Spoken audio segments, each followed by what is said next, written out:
Drone launching પેડની તબાહીની તસવીરો પણ વીડિયોમાં કેદ થઈ છે. પાકિસ્તાનને જડબાતોડ જવાબ ભારતીય સેના આપી રહી છે, જેમાં ભારતીય સેનાએ જમ્મુ નજીક ડ્રોન લોન્ચિંગ પેડ ભારતીય સેનાએ તબાહ કરી નાખ્યું છે, તેને તોડી પાડ્યું છે અને ડ્રોન લોન્ચિંગ પેડની તબાહીની તસવીરો પણ વીડિયોમાં કેદ થઈ છે. સમગ્ર દ્રશ્યો ટીવી સ્ક્રીન પર જોવા મળી રહ્યા છે. પાકિસ્તાનને ભારતીય સેનાએ જડબાતોડ જવાબ પણ આપ્યો છે અને આ સાથે જ પાકિસ્તાનને જડબાતોડ જવાબ મળ્યો છે, જેમાં ભારતીય સેના પર દરેક ભારતીયને ગર્વ છે અને તેમના તમામ પ્રયાસ પણ પાકિસ્તાનના નિષ્ફળ ગયા છે. હવે આતંકિસ્તાન નહીં બચે અને ફરી એક વખત ડ્રોન લોન્ચિંગ પેડની તસવીરની આ ઘટનાનો વિડીયો સોશિયલ મીડિયા પર પણ વાયરલ થઈ રહ્યો છે અને આ સમગ્ર દ્રશ્યો ટીવી સ્ક્રીન પર જોવા મળી રહ્યા છે.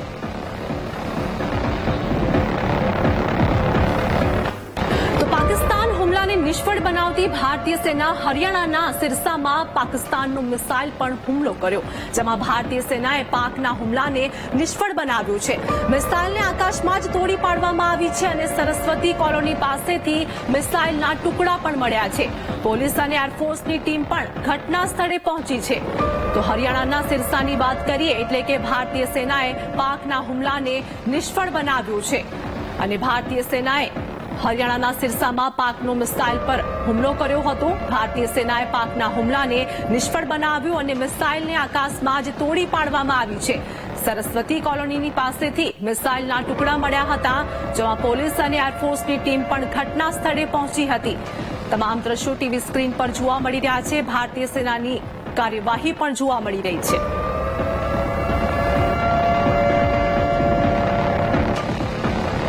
मैंने देखा 12:13 का टाइम था, सोया पड़ा था बच्चों को लेके, तो मेरे लड़के की निगाह ऊपर पड़ी तो कहता पापा कोई चीज गिरने वाली है अपने ऊपर.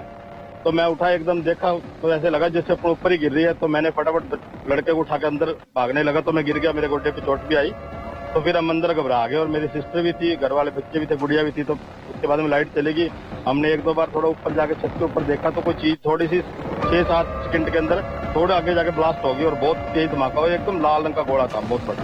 तो पता नहीं लगा कहाँ गिरा है. तो सुबह पता लगा तो पता भी हमारी चर्च है यहाँ पे, बिल्कुल हमारी चर्च के साथ ही गिरा हुआ है. क्षेत्रपाल कॉलोनी में हम ऊपर बैठे थे तो ऊपर से रात को 12:10-15 के बीच में एक ऊपर से लाइट आती है, बहुत तेज सी लाइट होती है. जब वो एकदम से ब्लास्ट होता है, बहुत जोर से धमाका करता है. उसके बाद वो यहाँ आकर गिरती है अपने पड़ोस में, क्षेत्रपाल कॉलोनी में जो खेत है वहां पर आकर उसकी वो जो मलबा है उसका यहाँ गिरता है. તો હાલ એક મહત્વના સમાચાર સામે આવી રહ્યા છે, તેની પર નજર કરીશું. ભારતીય સેનાએ આતંકીઓનું લોન્ચ પેડ તબાહ કર્યું છે.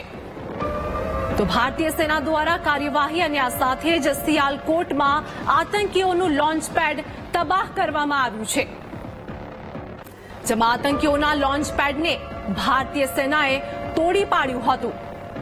આતંકીઓના લોન્ચ પેડને તબાહ કરવામાં આવ્યું છે અને ઉડાવી દેવાયેલા લોન્ચ પેડનો વિડીયો પણ જોવા મળી રહ્યો છે. આ વિડીયો સામે આવ્યો છે, જેમાં ભારતીય સેનાએ આતંકીઓનું લોન્ચ પેડ તબાહ કરી નાખ્યું હતું અને આ તમામ દ્રશ્યો ટીવી સ્ક્રીન પર જોવા મળી રહ્યા છે. સિયાલકોટમાં આતંકીઓનું લોન્ચ પેડ ભારતીય સેનાએ તબાહ કરી નાખ્યું છે, જેમાં હવે આતંકીઓના લોન્ચ પેડને ભારતીય સેનાએ ઉડાવી દીધું હતું તેવા તમામ દ્રશ્યો ટીવી સ્ક્રીન પર જોવા મળી રહ્યા છે.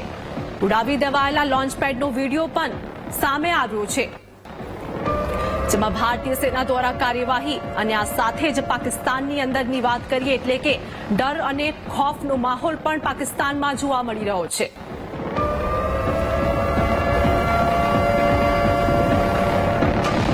તો પાકિસ્તાન તરફથી સતત થઈ રહેલા હુમલાથી રહેણાંક વિસ્તારમાં નુકસાન થયું છે. ઉરીમાં રહેણાંક વિસ્તારમાં મકાનમાં નુકસાન થયું છે, તો બારામુલ્લાના રહેણાંક વિસ્તારમાં પણ મિલકતને ભારે નુકસાન થયું છે. ભારતીય સેના પાકિસ્તાનના હુમલાને નિષ્ફળ બનાવી રહી છે.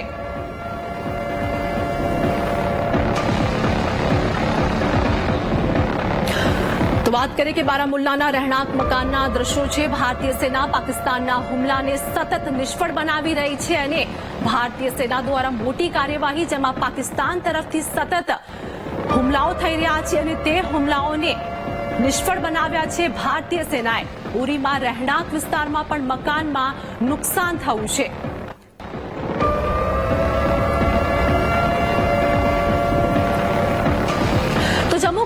કાશ્મીરના અખનૂરમાં પણ રહેણાંક મકાનોને નુકસાન થયું છે. સતત થઈ રહેલા ગોળીબારના પગલે મકાનને ભારે નુકસાન થયું છે. મકાનની દિવાલોમાં પણ ગોળીબારીના નિશાન દેખાઈ રહ્યા છે. તો કાયર પાકિસ્તાન સ્થાનિકોને નિશાન બનાવી રહ્યા છે તેવું પણ સામે આવ્યું છે. જેમાં જમ્મુ કાશ્મીરના અખનૂરમાં પણ રહેણાંક મકાનોને નિશાન બનાવવામાં આવી રહ્યા છે અને આ સાથે જ મોટું નુકસાન થયું છે. સતત થઈ રહેલા ગોળીબારના પગલે મકાનોને ભારે નુકસાન થયું છે. મકાનની દિવાલોમાં પણ ગોળીબારીના નિશાન સાફ દેખાઈ આવ્યા છે. કાયર પાકિસ્તાન હવે સ્થાનિકોને નિશાન બનાવી રહ્યું છે તેવું પણ જોવા મળી રહ્યું છે. તો વાત કરીએ અખનૂરની, એટલે કે સતત થઈ રહેલા ગોળીબારના પગલે મકાનને પણ નુકસાન થયું છે. जो उन्होंने किया है ना बार बार ये अच्छी बात नहीं है.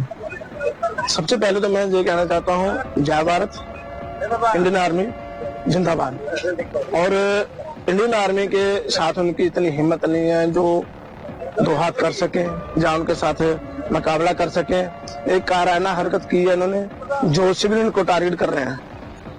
अगर टारगेट करना ही है फौज के साथ करके देखो.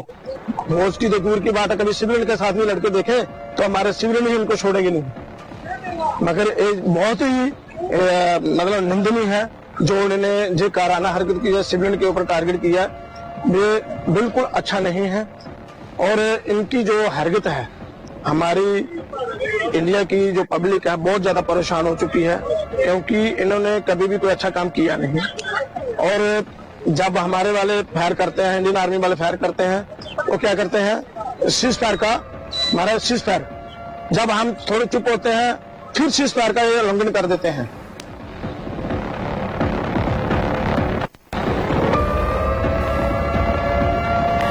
તો જમ્મુ કાશ્મીરના અખનૂરમાં રહેણાંક મકાનોને સીધા જ નિશાન બનાવવામાં આવી રહ્યા છે અને આ સાથે જ સામાન્ય નાગરિકોને જે પ્રમાણે હેરાન કરવામાં આવી રહ્યા હોય તેવું જોવા મળ્યું છે.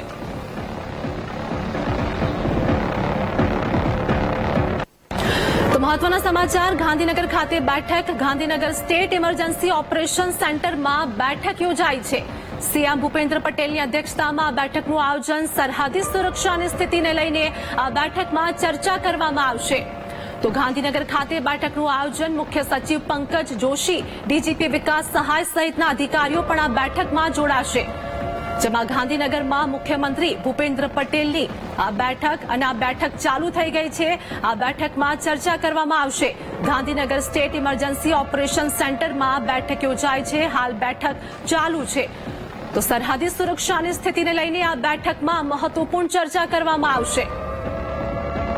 જેમાં બેઠક અંગે વાત કરીએ કે મુખ્ય સચિવ પંકજ જોશી, ડીજીપી વિકાસ સહાય સહિતના અધિકારીઓ પણ બેઠકમાં હાજર છે. સંવાદદાતા મેહુલ અમારી સાથે જોડાઈ ગયા છે. ગાંધીનગરમાં મુખ્યમંત્રી ભૂપેન્દ્ર પટેલની અધ્યક્ષતામાં બેઠક, શું વધુ અપડેટ? બિલકુલ, મુખ્યમંત્રી ભૂપેન્દ્ર પટેલ જે છે તે સતત બેઠકો ગાંધીનગર ખાતે કરી રહ્યા છે. સરહદી વિસ્તારોની જે સ્થિતિ છે તેના સંદર્ભમાં ચર્ચા અધિકારીઓ સાથે થઈ રહી છે.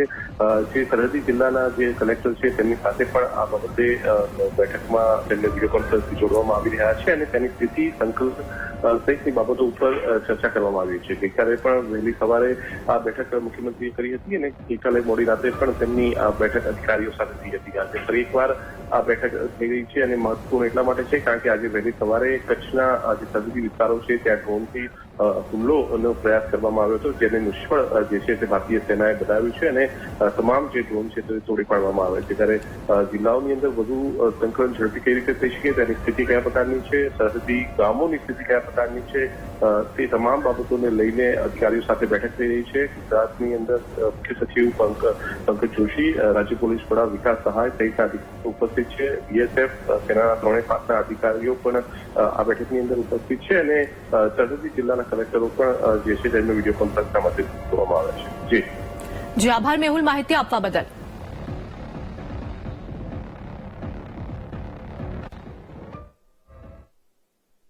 તો સમાચારમાં હાલ સમય થયો છે એક બ્રેકનો.